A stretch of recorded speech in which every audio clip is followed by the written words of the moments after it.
The accordion from Clutch Elements is an accessible and fully stylable component. Built on Radix and inspired by Shadson, the accordion gives you a clean and minimal starting point with full control over design and behavior. It works out of the box with full keyboard navigation and screen readers, and full visual styling support. Whether you are building an FAQ, a step-by-step tutorial, or a nested menu in your site, this component is designed to stay flexible so you can make it look and work how you want. Let's go ahead and go over what this video is going to cover. We'll be covering how to configure an accordion, and that's from dragging it out from the library to adding more accordion items, and even working with some of the accordion properties and covering the anatomy of what makes up an accordion. Then we'll be jumping into how to style an accordion, how to style the accordion items, how to style the accordion as a whole. Then third, we'll go over how to make an accordion dynamic. We'll be binding to a query that fetches some data, and then we'll make a list of accordion items that loop through the array of data that comes back from our query. Let's go ahead and jump into chapter 1 of configuring an accordion. We'll first start by adding an accordion to our canvas here to work with. We'll do that by inserting from the library. We'll search for accordion. And with our accordion added to the frame here, I'm going to give ourselves a little bit more breathing room. So I'm going to cheat and kind of sneak ahead a little bit and give this accordion a width of 100% just to give ourselves a little bit more breathing room. Might be a little too much breathing room, so I'm going to add a wrapper class here to my bento. All this wrapper class does is just give a little padding to the left hand side, to the left or to the horizontal padding. And then that way we get a nice full width accordion that we can go through all the steps of how to configure. And we can see each part individually. So the first thing is understanding the anatomy of accordion. The accordion itself contains all of the parts of an accordion. So first we have the accordion, then we have accordion items inside the accordion, and then each accordion item contains an accordion trigger that is responsible for defining the title and the chevron, and the accordion content, which is responsible for the content within side of each accordion item.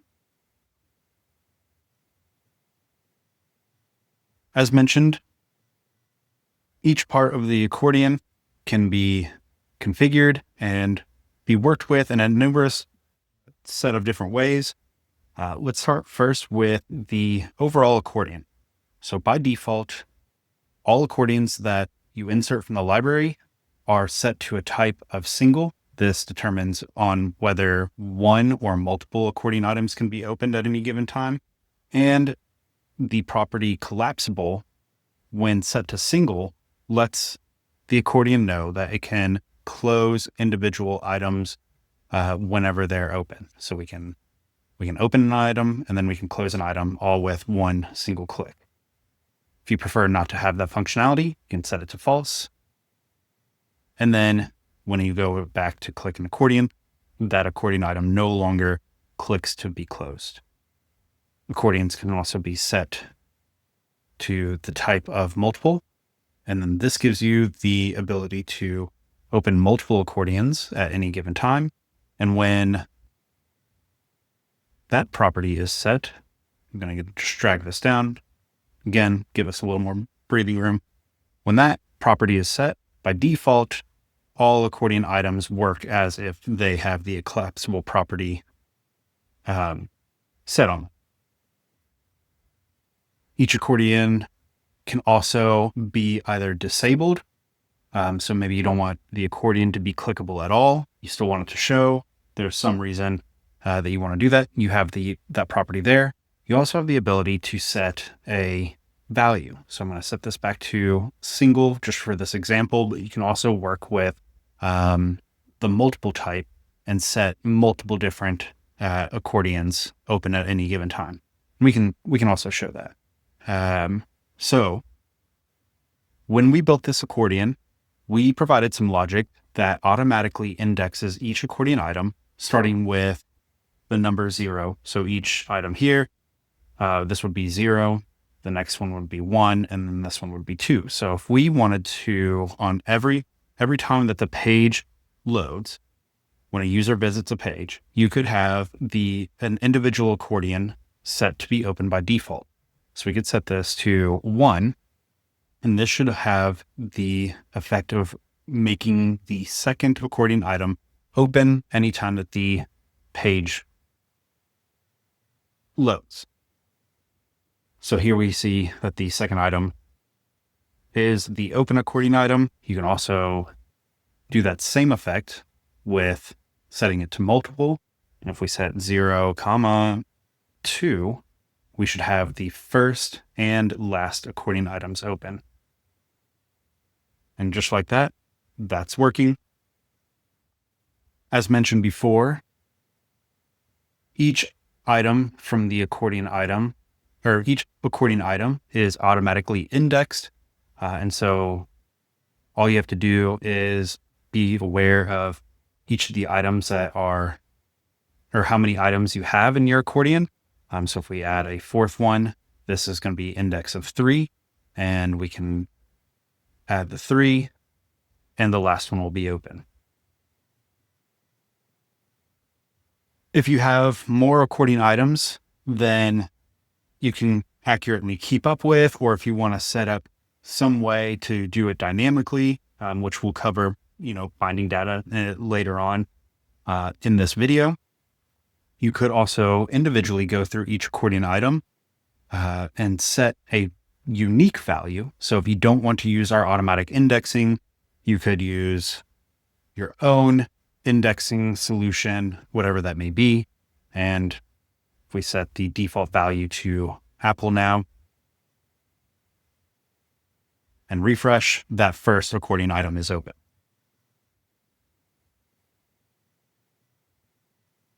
So we've talked about the anatomy of accordion and some of the accordion properties and how to work with an accordion. Next, let's discuss how to actually edit an accordion. You can either edit accordion items directly on the canvas. We can do hello and then world for our content directly on the canvas itself. Some flashback there. And then the other way to edit these items is just directly from the properties panel itself. We can do foo or anything that you want there. And then we've seen how you can also duplicate and add additional accordion items. You can also add more accordion items from the library. So we give you the ability to drop in an accordion. You can also drop in an individual accordion. This put an accordion item with inside of an accordion. Kind of, we're starting to nest accordion. So that's also a really great example. Is that many times you might want to set up your accordions in a way to where each time you open up an accordion, there's another accordion inside. I can't think of a reason off the top of my head, but since this is fully configurable, it's up to you on how you want to build your accordions. What else? The icons are easily configurable to be swapped out for other icons. So we can open up our library. We can search for any icon here. Let's pick one. Let's do this anchor icon.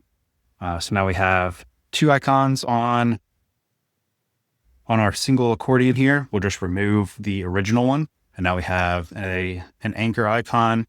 That's how you would do that. You can also quickly change all of the icons out. We're going to open up all of the accordion items here, and I can multi-select each of the icons. So now we have all 3 icons selected. Open the library, search for our anchor, And then I'm going to hold Option, which will convert my library to the convert functionality. And while holding that, I can make my selection, and that automatically switches each of the icons that were originally there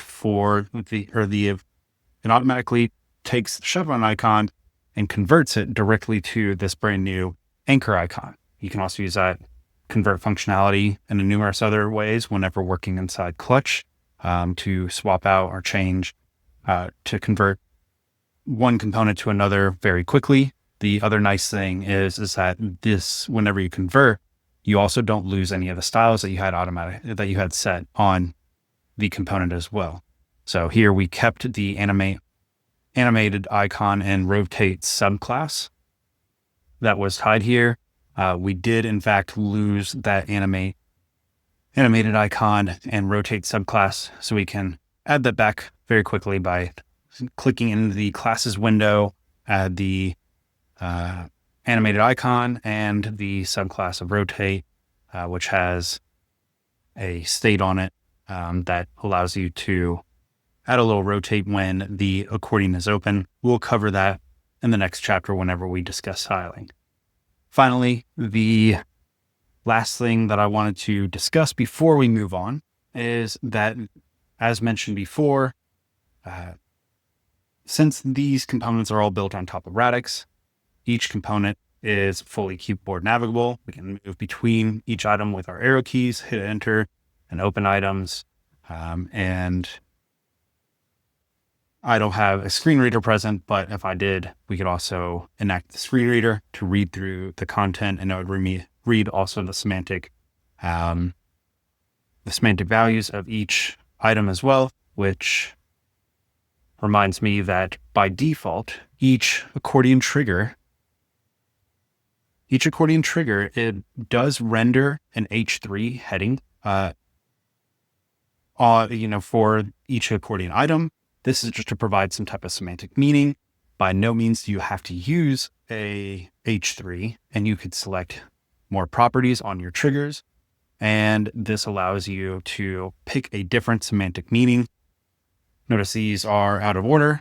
That's kind of a funny ordering. I'll make sure that we get a issue ticket that will resolve that and get these in a more correct order. But we could set this to an H1. And now semantically, this is rendering an H1 under the hood. Could quickly investigate that because we don't have any styles set for our H1. But we'll just inspect this.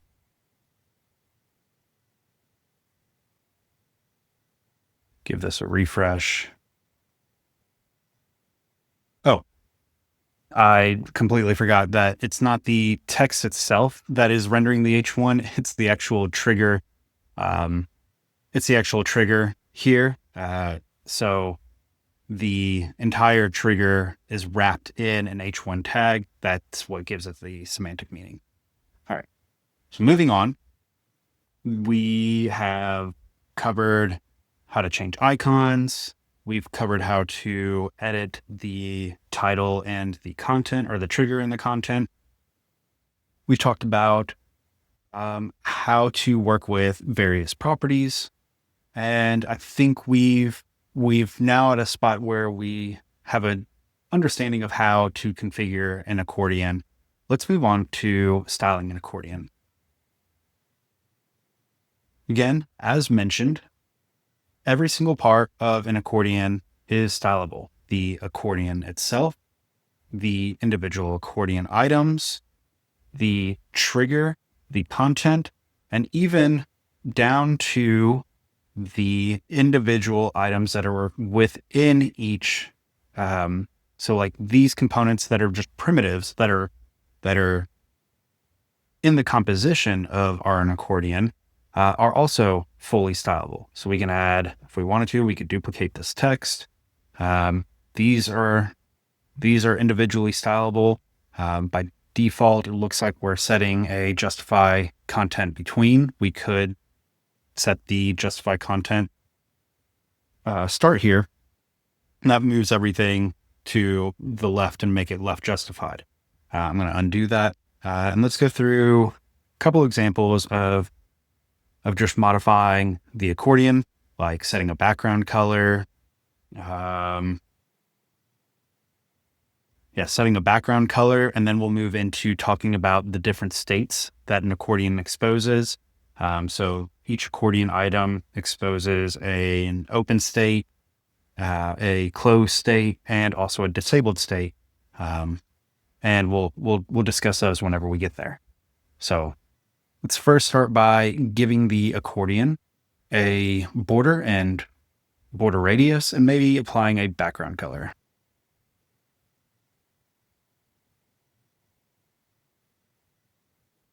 Here we have an accordion now with a background color and a border radius and border. We can also go through and give each accordion item a little bit more spacing. So apply some padding on the inside, or apply some padding to each accordion item to not make it so crammed, touching the edges here.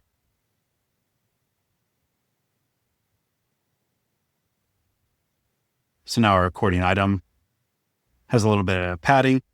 We could also go through, actually we'll swap this one to something different.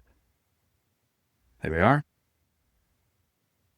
We can go through then and copy this, and we can paste it to each individual accordion item. So we'll hit paste on the instance. So of the accordion item, we can also select and hit Shift Command V, and that'll also paste it directly to the instance. If these were classes, we could individually go through and change the styles. So to convert any styles that you have to a class, or styles on an instance to a class, you can quickly do that by hitting Convert to Class. And this gives us a automatic class name of accordion item 2. Looks like maybe I've already had an accordion item in this project. And then let's go through and discuss how accordion exposes some states. So each accordion item and accordion trigger does expose some type of state here. So here we can see a list of states. We have open, closed, and disabled. We can set the open state. So this is looking anytime the accordion is open. The styles will be applied only whenever it's open. So we can set the typography to green. And let's also add a closed state and set the color to red. So if we hit play, we can go through, and now our accordion item changes colors based on whether it's open or closed. Again, we could turn this into a class, and then we could add this class to each of our accordion items, or our accordion triggers. And now we know how to style an accordion based on accordion states. This is also exactly how the chevrons themselves are being styled. So the fact that these states exist and that they're defined from the accordion trigger itself, we can also tap into this by creating a class on our icons, and then this icon itself has an open state where we provide some logic for you to where this open state is looking up in the composition to the accordion trigger and determining on whether or not this trigger's data state is set open. And then we apply a rotation to it. We can quickly select the rotate subclass, select the state, and change this from 90 degrees to 180. And since we applied that directly to the class itself, all of our icons will now, instead of changing to 90 degrees, they now rotate 180 degrees. That about wraps up everything as far as basics go with styling an accordion. We could take this so much further and style it and spend an entire day going through the styles panel. But this purpose is really just kind of show you the benefit of how each of these components that make up an accordion can be fully styled, and how every aspect of it is up to you on how you want to, create the brand, whatever you want to do for your accordions. We'll finally go into binding data. So we'll take an accordion, what we have here, looks like just a little glitch. There we go. So we'll go through binding data and we'll take this accordion. And the idea here is that we're using a backend, and we have a query that's going to query the backend, and it's going to return some FAQ data back to us. So I've set up a query, a very basic one. All it does is return back some, like a JSON object. And that JSON object has a question and answer. And we want to first attach that query using the data primitive to the composition. And then the data that's returned, that array of question and answers, we want to take that array and bind it to a loop. And then with that loop, we want to render an accordion item for every item that exists in that array. So we have an accordion. Again, I'm just going to, for the sake of the demo, give this 100% width. I'm going to take our accordion. I'm going to first wrap it, doing the shift and click the data to wrap the accordion in a data primitive. I'm going to select my get real estate FAQs array.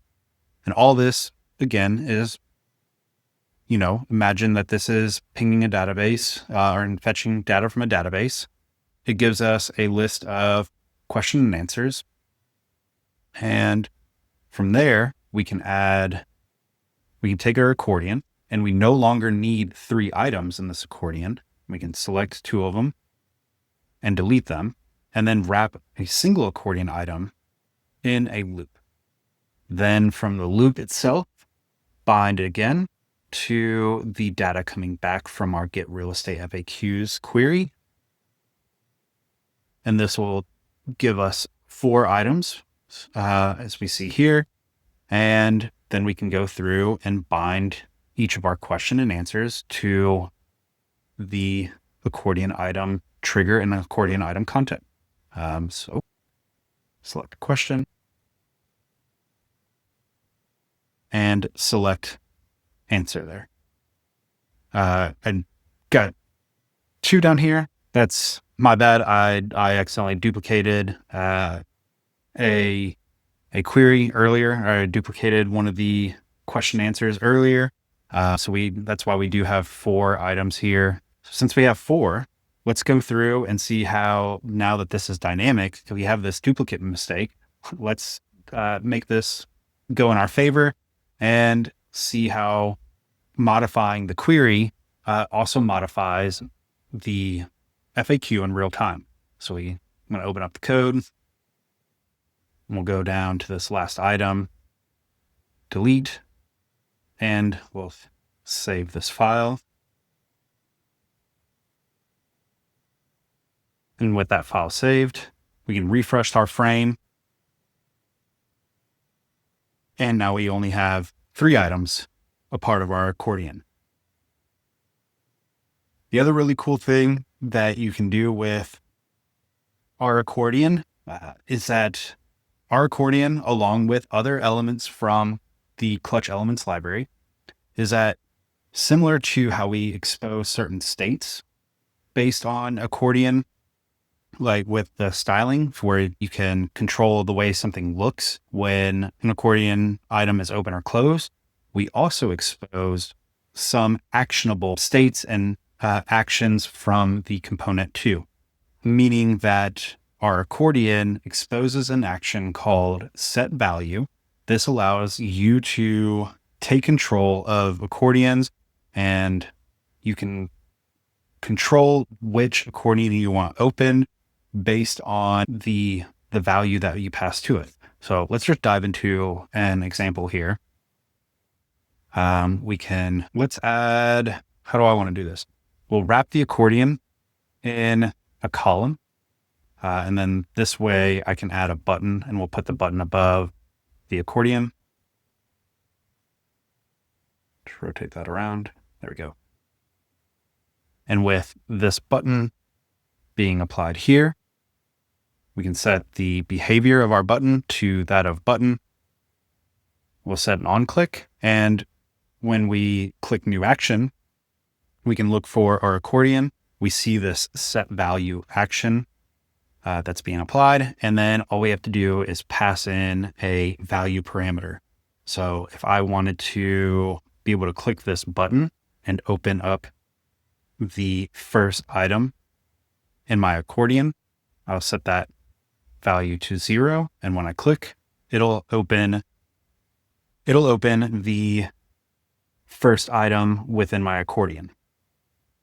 You can also get very technical with this and take this even further by wrapping the button in a row and then wrapping the button itself in a loop.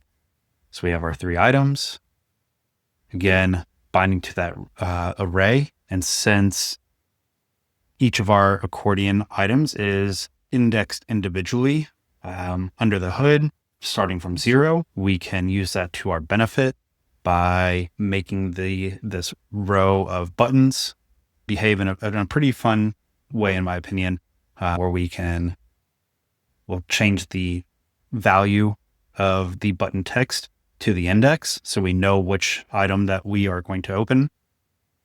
And then we'll change the on-click set value and bind that to the index too.